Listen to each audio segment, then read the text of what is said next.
जोहार जोहार फुलोदी। जोहार परतुदा। तब कैसा नहीं रह रहे? बस बहुत बढ़िया, सब बढ़िया है एकदम। हमरो बटे वैसे बेस है और उम्मीद करेला कि हमारे किसान भाई मन भी बहुत ही खुशहाल होगा। जी। तो किसान भाई मन रावरिन मन जुड़ चुकी है हमारे खास कार्यक्रम कृषि दर्शन से, और ये कार्यक्रम में रावरिन मन कर बहुत बहुत स्वागत है। जी।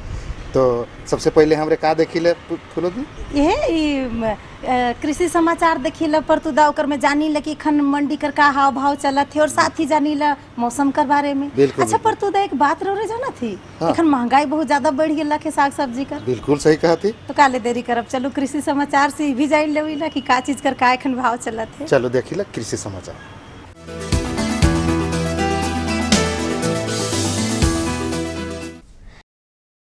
नमस्कार, कृषि समाचार में आपका स्वागत है। मैं हूं अरुणिमा।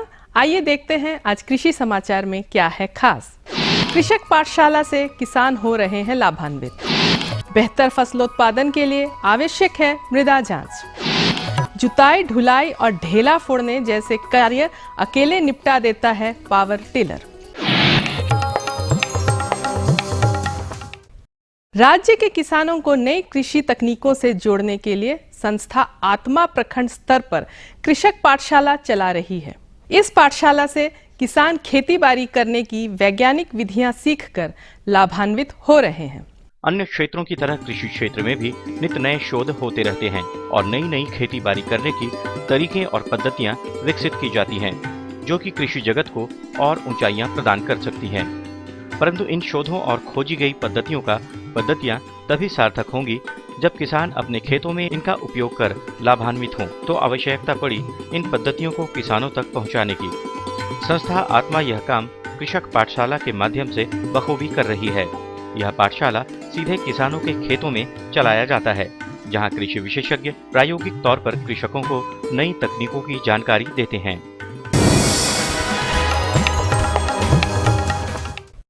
अच्छे फसलोत्पादन के लिए समय समय पर खेत की मिट्टी की जांच कराना बहुत जरूरी होता है, क्योंकि सही उत्पादन लेने के लिए संतुलित मात्रा में खाद एवं उर्वरक तभी प्रयोग कर सकते हैं जब मिट्टी की उर्वरता का सही ज्ञान हो। जांच से ही मिट्टी में पोषक तत्वों का सही प्रतिशत मान का पता चलता है। साथ ही मिट्टी की अम्लीयता और क्षारीयता का भी पता चलता है, जिससे हम उचित खाद, उर्वरक, मृदा सुधारक और उचित फसल का चुनाव कर सकते हैं और अच्छी मात्रा में गुणवत्ता युक्त फसल प्राप्त कर सकते हैं।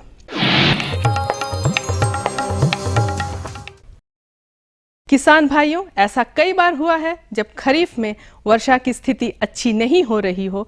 ऐसे में कृषि वैज्ञानिकों का मानना है कि दलहनी फसलों की खेती कर कम बारिश में भी अच्छी उपज ली जा सकती है।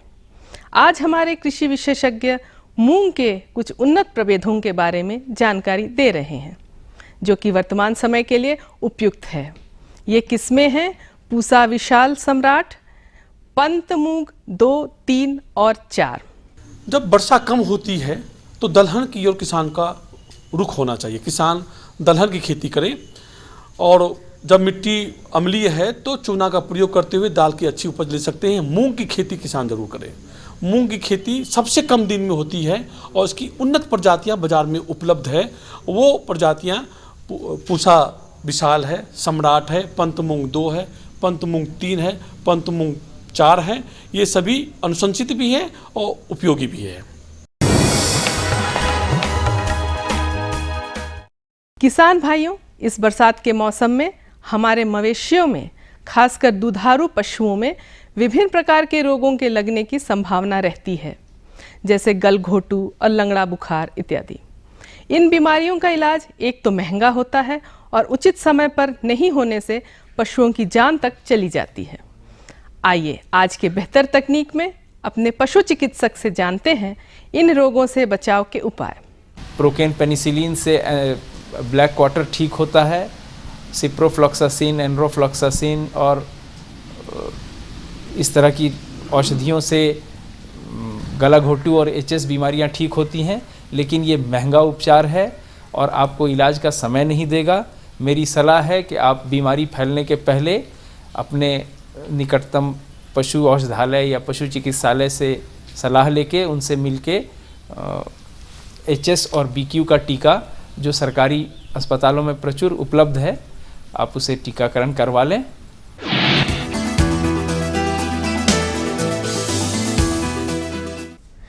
खेत में किसानों के कई सारे कामों को एक उपकरण अकेले करने में सक्षम है। जी हाँ, इस उपकरण का नाम है पावर टिलर। यह उपकरण जुताई, ढुलाई और ढेला फोड़ने जैसे कई कार्य अकेले निपटा देता है। यह है पावर टिलर। खेत में यह उपकरण किसान की बहुत तरीके से मददगार साबित होता है। इस उपकरण द्वारा खेत की जुताई, ढुलाई, ढेला फोड़ना जैसे कामों को आसानी से किया जा सकता है। पावर टिलर की मदद से एक दिन में लगभग 6 एकड़ भूमि को बुआई के लिए तैयार किया जा सकता है।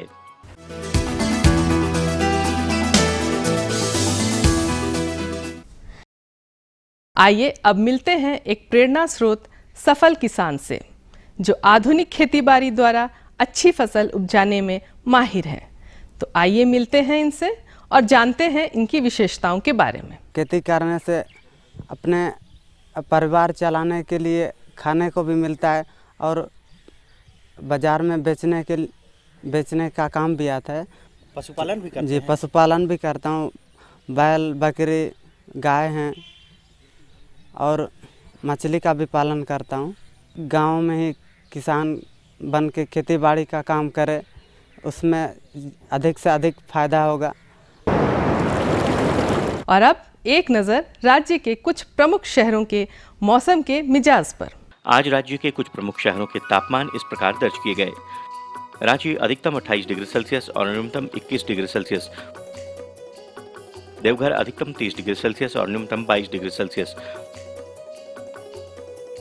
दुमका अधिकतम 31 डिग्री सेल्सियस और न्यूनतम 24 डिग्री सेल्सियस। गोड्डा अधिकतम 32 डिग्री सेल्सियस और न्यूनतम 25 डिग्री सेल्सियस। चाईबासा अधिकतम 32 डिग्री सेल्सियस और न्यूनतम 24 डिग्री सेल्सियस। और हजारीबाग का तापमान अधिकतम 28 डिग्री सेल्सियस और न्यूनतम 20 डिग्री सेल्सियस रहा।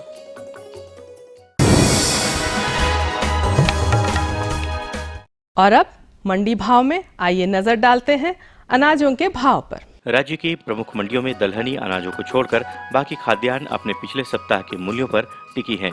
कुछ दलहनी अनाजों में आंशिक वृद्धि दर्ज की गई है। उधर सब्जी मंडियों में चली आ रही तेजी जारी है। प्याज के थोक मूल्य में स्थिरता आई है। आज बिके कुछ प्रमुख अनाजों के भावों पर नजर डालें तो इस प्रकार रही। चावल मध्यम न्यूनतम 2100 रुपए से लेकर अधिकतम 2600 रुपए। चावल उत्तम न्यूनतम 2500 रुपए से लेकर अधिकतम 4200 रुपए। गेहूं न्यूनतम 1600 रुपए से लेकर अधिकतम 1900 रुपए। दाल अरहर न्यूनतम 5700 रुपए से लेकर अधिकतम 7100 रुपए। दाल मसूर न्यूनतम 4400 रुपए से लेकर अधिकतम 5600 रुपए।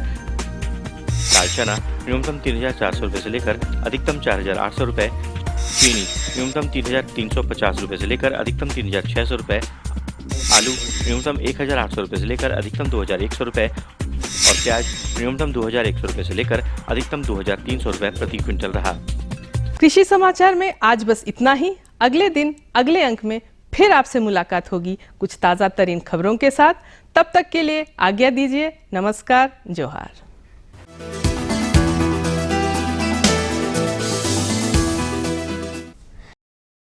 देखा रहे मन देख ली कृषि समाचार और जान ली मंडी कर बारे में और मौसम कर बारे में और तमाम तरह के खेती बाड़ी कर बारे में भी रावरी मन जानकारी ले ली। तो किसान भाई मन इकर पहले कि हमरे और भी जानकारी दो लेवत थी एक छोटे कुन ब्रेक कर बादे रावरी मन से फिर मुलाकात हुई। तब तक ले बनल रहो हमरे कर साथ में। हमरे मिला थी ब्रेक कर बाद में। ये लो और बताओ। बस। अरे ये क्या भैया जी, बस इतनी सी रासायनिक खाद? किसानी छोड़ रहे हो क्या? किसानी नहीं, नादानी छोड़ रहे हैं। मिट्टी की जांच कराई है। अब तो लालाजी जितनी जरूरत है उतने ही उर्वरक खेत में डालेंगे। हाँ किसान भाई आज ही अपने जिले की नजदीकी भूमि परीक्षण प्रयोगशाला में मिट्टी की जांच जरूर करवाएं और मिट्टी में पोषक तत्व, नमी व पौधे के विकास को देखते हुए केवल जरूरत के अनुसार ही पोषक तत्व डालें। और हाँ, मिट्टी में गंधक, जस्ता, बोरोन जैसे सूक्ष्म पोषक तत्वों का पता लगाना भी न भूलें। उर्वरक और जैविक खाद के सही उपयोग से भूमि का उपजाऊपन बनाए रखें, उत्पादकता बढ़ाएं, खर्चा घटाएं और बहुमूल्य विदेशी मुद्रा बचाने में भी सहयोग दें। और हाँ, धीमी गति से नाइट्रोजन उपलब्ध कराने वाले उर्वरकों जैसे नीम लेपित यूरिया को प्राथमिकता दें और यूरिया का पत्तों पर छिड़काव करें। अरे वाह, तू तो सचमुच समझदार हो गया रे। अधिक जानकारी के लिए संपर्क करें जिला कृषि अधिकारी या किसान कॉल सेंटर। तो विराम कर बाद रौरी मन कर एक बार फिर से बहुत बहुत स्वागत है। परतुदा राउर के भी बहुत बहुत स्वागत राउर के भी बहुत बहुत स्वागत है। और परतुदा गाय पाले ना हमरे घर किसान भाई बहन मने बकरी पाले ना, तो राउरी जाना थी कि दुधारू जो पशु हुए ना सकर कितना महत्व होवेला। एकदम बिल्कुल बिल्कुल सही कहा थी। हमर मुंह कर बात के राउरे छीन लेली। काल के किसान भाई मन खेती कर संगे संगे पशुधन के भी अच्छा से देखभाल करें एकदम जरूर। और में थोड़ा थोड़ा तो कहीं ना कहीं कमी बेसी हो ही जाएला।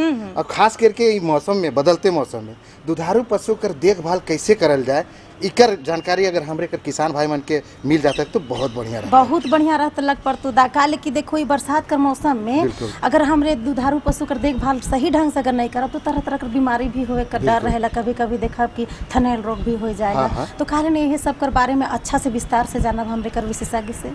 बिल्कुल सही कहा थी। तो चलो हमरे जाना थी हमरे कर विशेषज्ञ से कि बदलते मौसम में दुधारू पशु कर देखभाल कैसे करल जाए।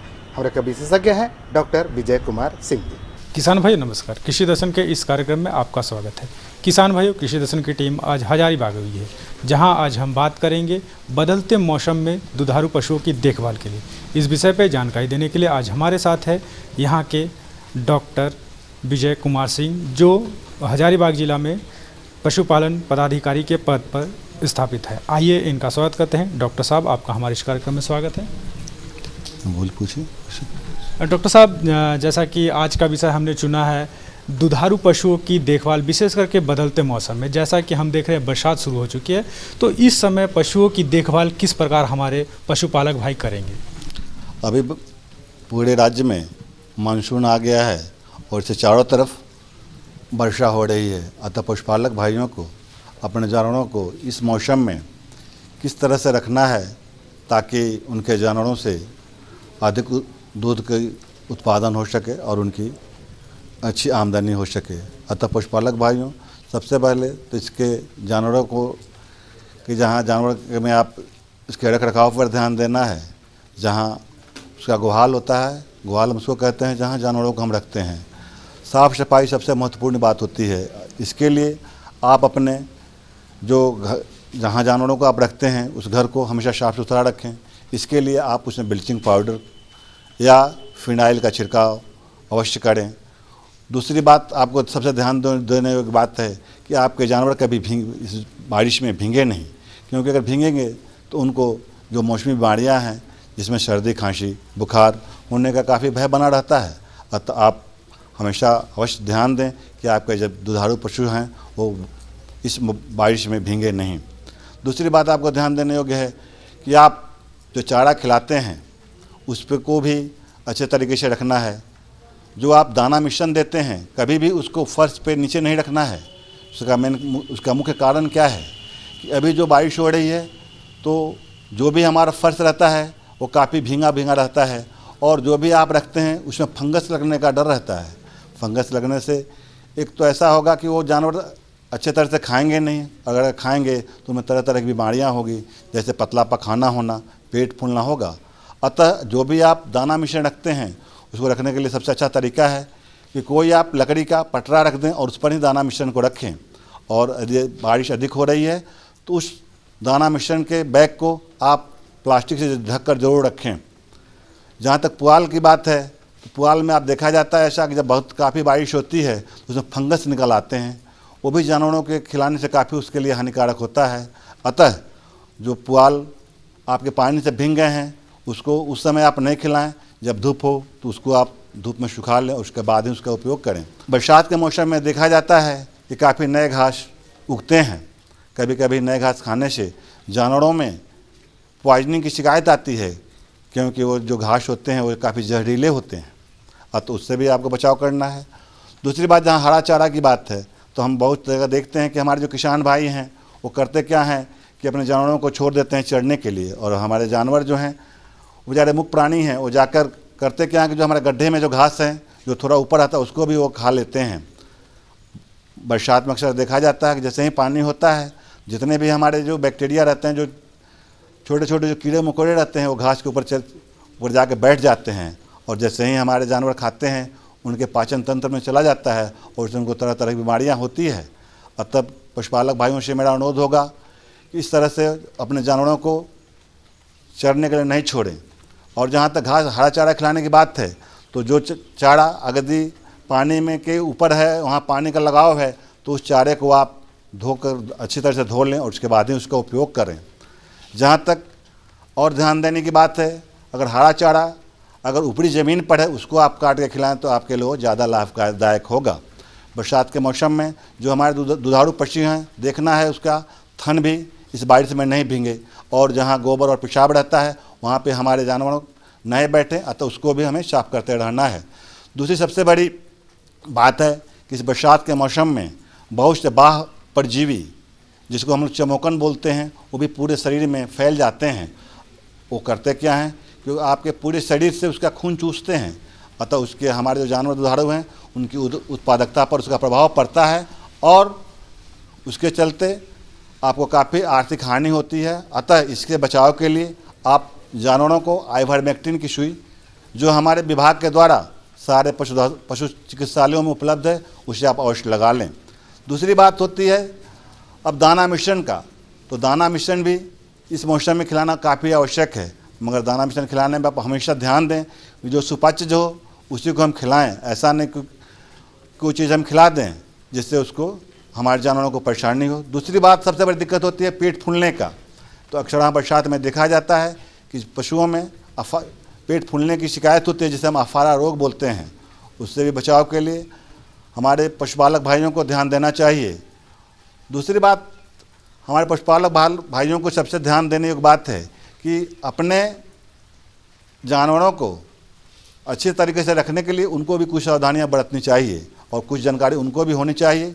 कुछ जो फर्स्ट एड की जो दवाइयां हैं, जैसे हमारा पाचन तंत्र के लिए जैसे हिमालय बतीशा हुआ, कोई भी जो पाचन तंत्र को ठीक करने दवाई हुआ, पतला पखाने के लिए दवाई हुआ, ये कुछ दवाएं जैसे एविल हुआ, यदि आपको रात में ही आवश्यकता पड़े तो आप कहाँ खोजेंगे कि किसी पशु चिकित्सक को। अगर आपके घर में होगा तो आप समयानुसार उसको उपयोग कर लेंगे और आपको किसी तरह की हानि नहीं होगी। अतः पशुपालक भाइयों, आप अपने दुधारू पशुओं से अधिक उत्पादकता लेने के लिए इन सारी सावधानियों पर अच्छी तरह से ध्यान दें ताकि आपको किसी तरह की आर्थिक हानि नहीं हो। तो इन बीमारियों से बचाव के लिए हमारे पशुपालक भाई क्या तरीका अपनाएं या क्या विशेष देखभाल करें? मौसमी बीमारियों से बचाव के लिए हमारे पशुपालक भाइयों को सबसे उत्तम सुझाव यही होगा कि अपने जानवरों का उस समयानुसार टीकाकरण अवश्य करावें।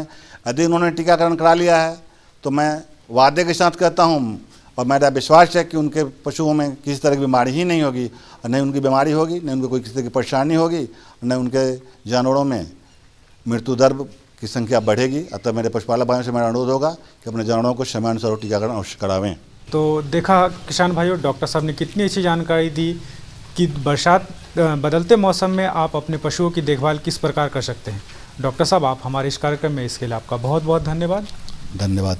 तो किसान भाई बहन मने रौरे मने खन जान ली कि पशुधन कर रौरे मने खास कर बरसात कर मौसम में दुधारू जे पशु होवेला से कर देखभाल कैसे करब, और तो जानकारी है नहीं, जानकारी है नहीं, कैसे नहीं रहे।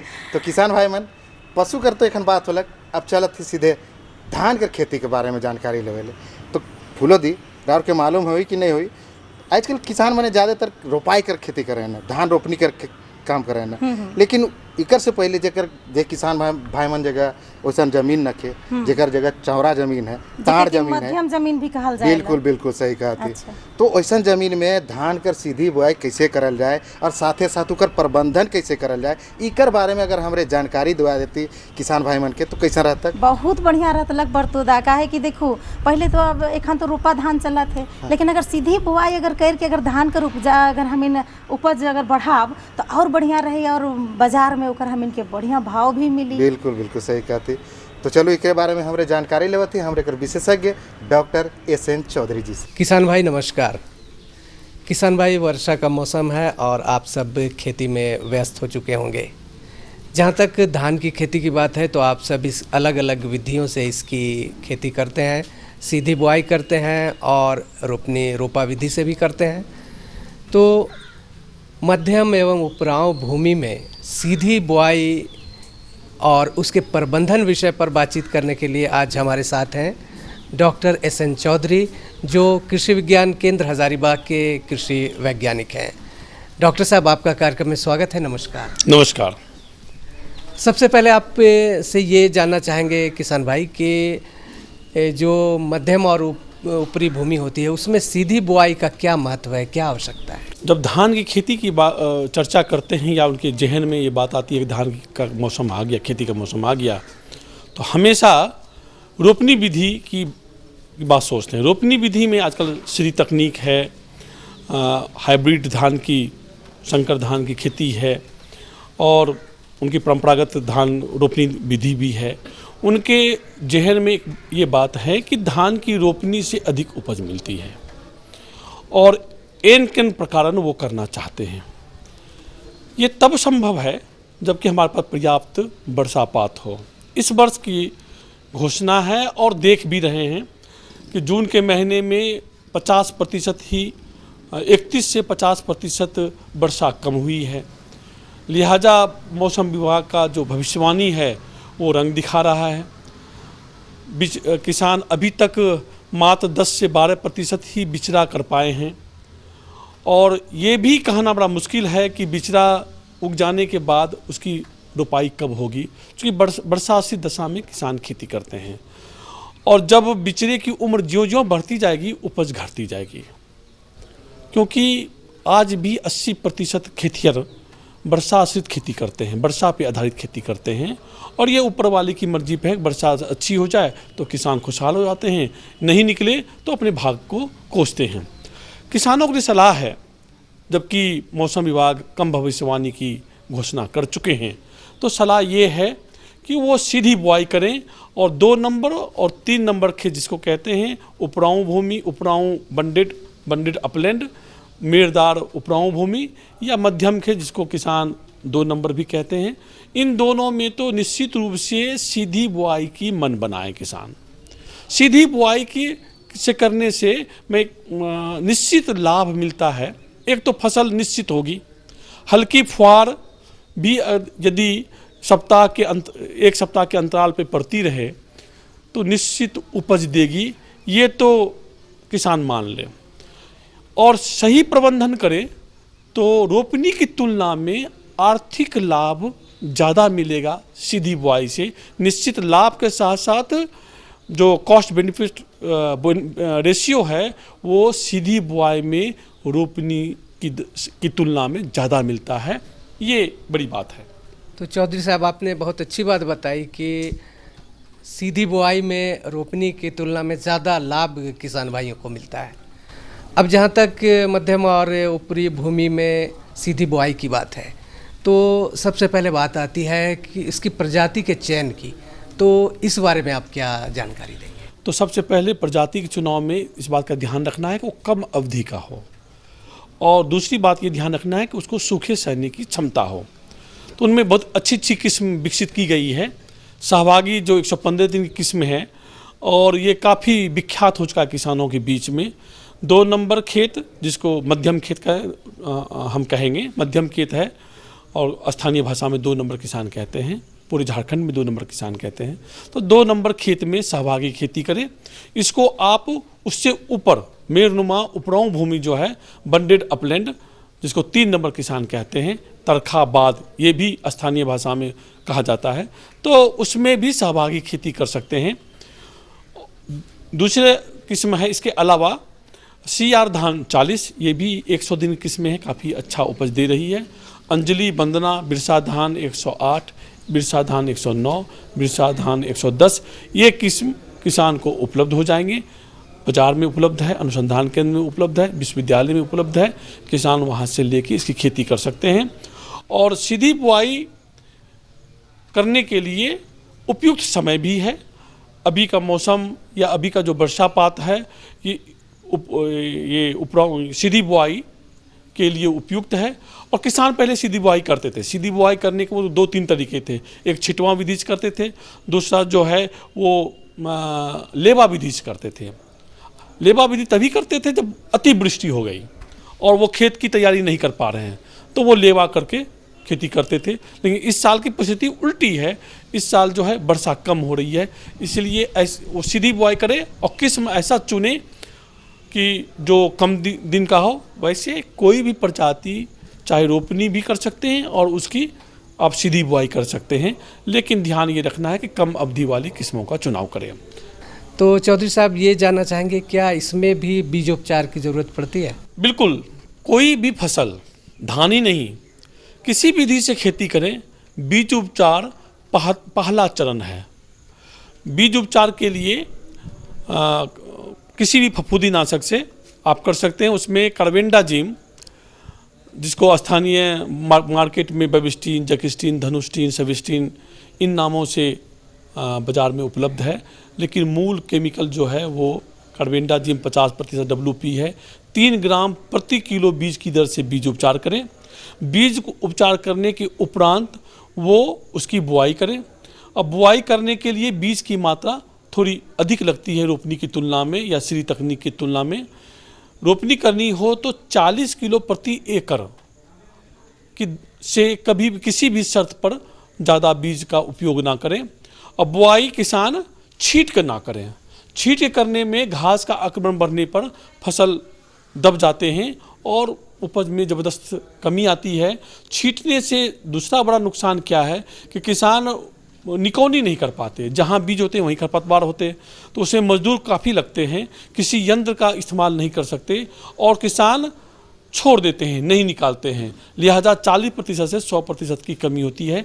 तो बीज खरपतवार निकालने के लिए बिजाई जो है बीज वो हल के पीछे करें। ध्यान रहे कि हल एक सिरहोर से दूसरे सिरहोर, ये एक हराई से दूसरे हराई की दूरी 8 इंच से अधिक नहीं हो। हल के पीछे बुआई करें और साथ ही साथ खाद का प्रयोग करें। बुआई के समय 20-20-0-13 NPK एक खाद आई हुई है, 20-20-0-13, ये करीब 80 किलो प्रति एकड़ बुआई के समय डालें। पोटास उसमें 13 किलो प्रति एकड़ की दर से मिलाकर और दोनों और हराई में किसान डालें और उसकी बुआई करें। जहाँ तक खरपतवार नियंत्रण की बात है, तो यदि किसान मजदूर कम मिलते हैं या मजदूर पर ज़्यादा खर्च हो रहा है या उससे थोड़ा सा वो निराश हो चुके हैं या खर्च पर ज़्यादा लोड पड़ता है, तो रासायनिक विधि से भी किसान खरपतवार नियंत्रण कर सकते हैं। इसके लिए ब्यूटाक्लोर 50% केमिकल्स बाजार में उपलब्ध है। 1 लीटर 200 मिलीलीटर प्रति एकड़ की दर से 200 से 250 लीटर पानी में घोलकर बुआई के दूसरे या तीसरे दिन एक समान रूप से छिड़काव कर दे। ध्यान इस बात की रहे, जब छिड़काव कर रहे हैं तो उस समय मिट्टी में पर्याप्त नमी का होना आवश्यक है। एक और खरपतवार काफ़ी पॉपुलर हो चुका है, नोमिनी गोल्ड ट्रेड नेम है। ये 100 ml प्रति एकड़ की दर से 200 से 250 लीटर पानी में घोलकर बुआई के 20 और 25 दिन के बीच में, जब खरपतवार की पत्ती की दशा 2 से 5 के बीच में हो, उस समय अगर छिड़काव किया जाए तो चौड़ी और पतली पत्ती दोनों का नाश हो जाता है और किसान का फसल जो है वो खरपतवार से सुरक्षित रहते हैं। यानी खरपतवार का नाश इसमें भी ज़रूरी है, आवश्यक है, बिल्कुल आवश्यक है। तो चौधरी साहब, आपने मध्यम एवं उपराऊ ज़मीन में सीधी बुआई से खेती के बारे में बहुत अच्छी जानकारी दी। आपका बहुत बहुत धन्यवाद। धन्यवाद आपका।